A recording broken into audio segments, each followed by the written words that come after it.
കിർണാകുന്നിൽ ഇന്ത്യയുടെ മിസൈൽ പതിച്ചപ്പോഴാണ് പാകിസ്ഥാനും യുഎസും ഒക്കെ ഒരുപോലെ ഞെട്ടി വെടിനിർത്തൽ എന്ന ആശയത്തിലേക്ക് തന്നെ വന്നത്.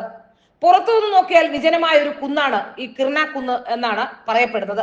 പക്ഷേ കിർണാക്കുന്നിൽ ഇന്ത്യയുടെ മിസൈൽ പതിച്ചപ്പോൾ പാകിസ്ഥാനും യുഎസും ഒരുപോലെ ഞെട്ടി.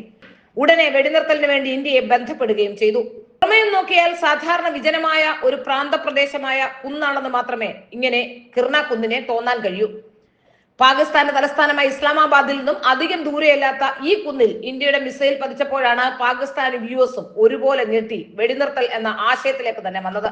പിന്നാലെ കിർണാക്കുന്നിനടുത്തുള്ള നൂർഖാൻ എയർബേസിലും ഇന്ത്യയുടെ മിസൈൽ പതിച്ചു. ഇതോടെ പാകിസ്ഥാനും യുഎസും ഒക്കെ നെട്ടോട്ടം ആയി. അധികം വൈകാതെ തന്നെ പാകിസ്ഥാന്റെ സൈനിക നിർമ്മാണത്തിന്റെ ചുമതല വഹിക്കുന്ന ഡയറക്ടർ ജനറൽ ഇന്ത്യയെ വെടിനിർത്തൽ ആവശ്യപ്പെട്ട് വിളിക്കുകയായിരുന്നു. ഇന്ത്യ പാകിസ്ഥാൻ കിർണാക്കുന്നുകളിലും നൂർഖാൻ എയർബേസിലും ബോംബിട്ടപ്പോൾ പാകിസ്ഥാനും യുഎസും ഒരുപോലെ ഞെട്ടിയത് എന്തിന് എന്ന ചോദ്യമാണ് ഉയർന്നത്.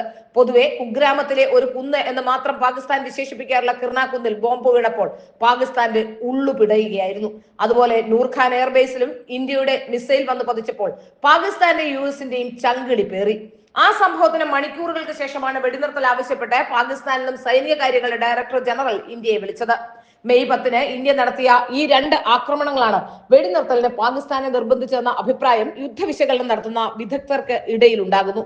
ഇതിന് കാരണമായി പറയുന്നത് ഈ കുന്നിലാണ് പാകിസ്ഥാന്റെ ആണവ ശേഖരം ഇരിക്കുന്നത് എന്നാണ്. വെറുതെ ഒരു മൊട്ടക്കുന്ന് എന്ന നിലയിൽ അറിയപ്പെടുന്ന ഈ കിർണാക്കുന്ന് ഒറ്റ നോട്ടത്തിൽ ഇത് ഒരു കുന്നാണെന്ന് തോന്നുമെങ്കിലും ഉപഗ്രഹ ചിത്രങ്ങളും സൈനിക വിശകലനങ്ങളും വിരൽ ചൂണ്ടുന്നത് മറ്റൊരു ദിശയിലേക്ക് തന്നെയാണ്. കിർണാക്കുന്നിനുള്ളിൽ പാകിസ്ഥാന്റെ ആണവായുധം ശേഖരിക്കുന്നതിനുള്ള കെട്ടിട സമുച്ചയങ്ങൾ ഉണ്ട് എന്നാണ് സൂചന. നിരവധി വാതിലുകളും അധികം കോൺക്രീറ്റ് ഇട്ട് ബലപ്പെടുത്തിയ ടണലുകളും ഈ കുന്നിലുള്ളതായി ഉപഗ്രഹ ചിത്രങ്ങളിലും കാണുന്നുണ്ട്. ഈ കുന്നിന്റെ തന്ത്രപരമായ പ്രാധാന്യം പലപ്പോഴും എടുത്തു പറയപ്പെട്ടിട്ടുള്ളതുമാണ്.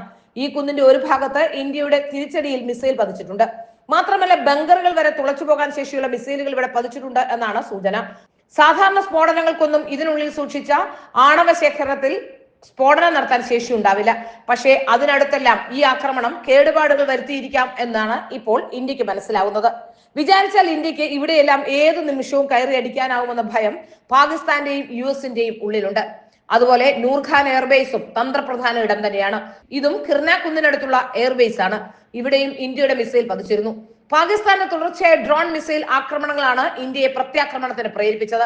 പാകിസ്ഥാന്റെ 11 എയർബേസുകളാണ് ഇന്ത്യ തകർത്തത്.